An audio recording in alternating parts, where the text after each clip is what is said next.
جنگ بندی کے بعد دو ایٹمی ہمسایوں کے جیت کے دعوے، حقیقت کیا ہے؟ وزیر اعظم مودی کا قوم سے خطاب، کشمیر پر تیسرے فریق کی مداخلت پر خاموشی کا پردہ۔ ناظرین السلام علیکم، آپ دیکھ رہے ہیں دکن میڈیا کا اردو خبرنامہ اور میں ہوں اسماعیل ریحان۔ 10 مئی کی صبح پاکستان نے بنیان مرصوص کے نام سے جوابی کارروائی کا آغاز کیا اور جیسے ہی میزائل داغے گئے، تھوڑی ہی دیر میں یہ خبر دنیا بھر میں پھیل گئی کہ اسلام آباد نے ایٹمی حملے کی تیاری کے سلسلے میں اعلیٰ سطحی اجلاس طلب کر لیا ہے۔ لمحوں میں صورتحال سنگین سے خطرناک اور خطرناک سے ہولناک ہوتی چلی گئی۔ اس ایک خبر نے نہ صرف جنوبی ایشیا بلکہ پوری دنیا کے اعصاب کو جھنجھوڑ کر رکھ دیا۔ عالمی برادری کے چہروں پر ہوائیاں تھیں، اسٹاک مارکیٹیں لرزنے لگیں، سفارتی چینلز میں کھلبلی مچ گئی۔ دو ایٹمی طاقتیں اگر جوش میں ہوش کھو بیٹھیں تو صرف سرحدیں ہی نہیں جلیں گی، انسانیت کی راکھ ہر بر اعظم پر بکھرے گی۔ چنانچہ شام 5 بجے منظرنامہ ایک حیرت انگیز موڑ پر پہنچا۔ جس اعلان کا انتظار دونوں ملکوں سے تھا، وہ نہ دلی نے کیا نہ اسلام آباد نے۔ جنگ بندی کا اعلان امریکہ نے کیا، وہ بھی کسی ماتحت دفتر کے توسط سے نہیں بلکہ براہ راست صدر ڈونلڈ ٹرمپ نے کیا۔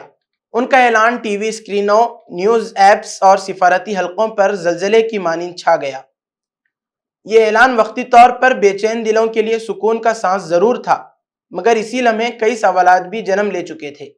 ٹرمپ نے یہ اعلان دونوں ممالک کی رضامندی سے پہلے کیوں کر دیا؟ کیا وہ دنیا کو باور کرانا چاہتے تھے کہ جنوبی ایشیا کا امن بھی واشنگٹن کی مٹھی میں ہے؟ اگر کشیدگی اس حد تک بڑھ چکی تھی تو امریکہ نے ابتدائی میں ثالثی کی کوشش کیوں نہ کی؟ اور اگر واقعی بات ایٹمی دہانے تک پہنچ گئی تھی تو جنگ بندی کا یہ اعلان ایک غیر جانبدار ثالث کا تھا یا کسی خفیہ معاہدے اور دباؤ کا نتیجہ؟ یہ محض ایک اعلان نہیں بلکہ ایک عالمی سیاسی اشارہ تھا، ایسا اشارہ جو یہ بتا رہا تھا کہ مسئلہ محض پاکستان یا بھارت کے درمیان نہیں رہا، بلکہ ایک ایسی شطرنج بن چکا ہے جس کے مہروں کو ہلانے کی طاقت کسی اور کے پاس ہے۔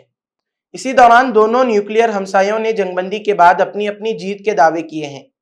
وزیر اعظم نریندر مودی نے قوم سے خطاب کرتے ہوئے اپنی حکومت کی کامیاب پالیسیوں کا ذکر کیا، مگر کشمیر پر تیسرے فریق کی مداخلت کی کوئی وضاحت فراہم نہیں کی۔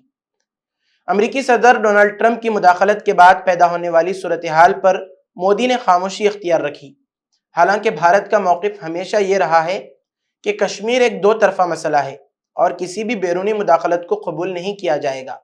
اس خاموشی سے یہ سوال اٹھتا ہے کہ کیا بھارت کی قومی سلامتی اور خود مختاری پر کوئی دباؤ تھا یا اس مداخلت کو داخلی مفادات کے تحت تسلیم کیا گیا؟ جنگ بندی کے فوری بعد دونوں ممالک نے اپنے اپنے بیانیے کا جھنڈا بلند کرنا شروع کیا۔ نئی دلی میں سرکاری ترجمانوں نے دعویٰ کیا کہ بھارتی افواج نے دشمن کے ٹھکانوں کو نشانہ بنا کر اپنی عسکری برتری ثابت کر دی ہے، اور دنیا کو یہ پیغام دیا کہ بھارت اب محض مزاحمت نہیں کرتا، کارروائی بھی کرتا ہے۔ ٹی وی چینلز جو کل تک جنگی جنون میں ڈوبے تھے اب فتح کے ترانے گانے لگے۔ اسٹوڈیو میں بیٹھے اینکرز گویا فرنٹ لائن کے سپاہی ہوں، میز پر بیٹھ کر جنگ جیتنے کی داد لینے لگے۔ دوسری طرف اسلام آباد کے ایوانوں میں بھی کچھ کم جشن نہ تھا۔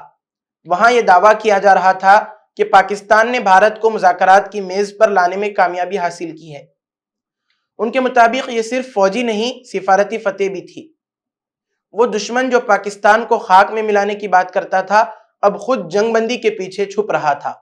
لیکن دونوں طرف کی یہ فتح دراصل ایک نفسیاتی بندوبست تھی، جیسا کہ معروف تجزیہ کار سمیر لالوانی نے نشاندہی کی۔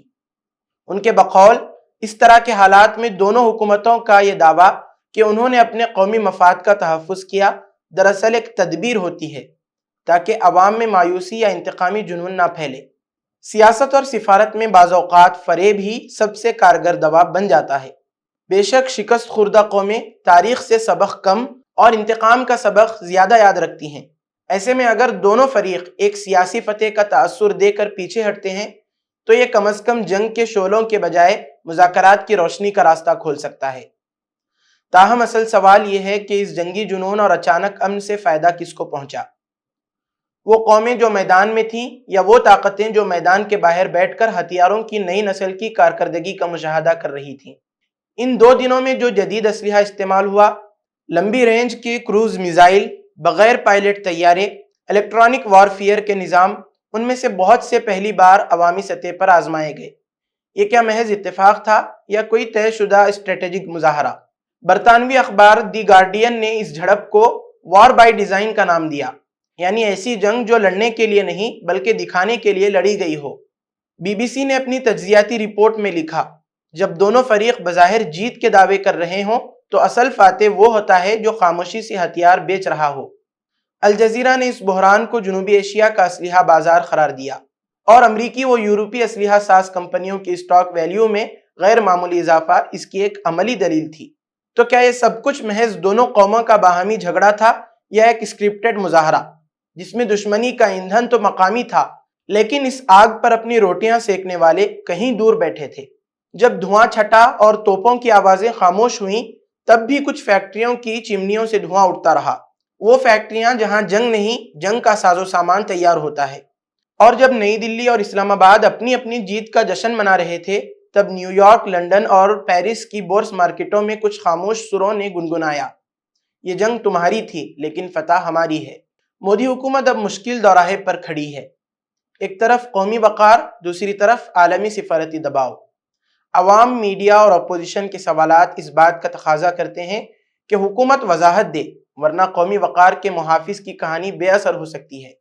تو ناظرین، آج کے لیے فی الحال اتنا ہی، کل پھر ہوگی ملاقات نئی خبروں کے ساتھ۔ دیجیے اجازت، اللہ حافظ۔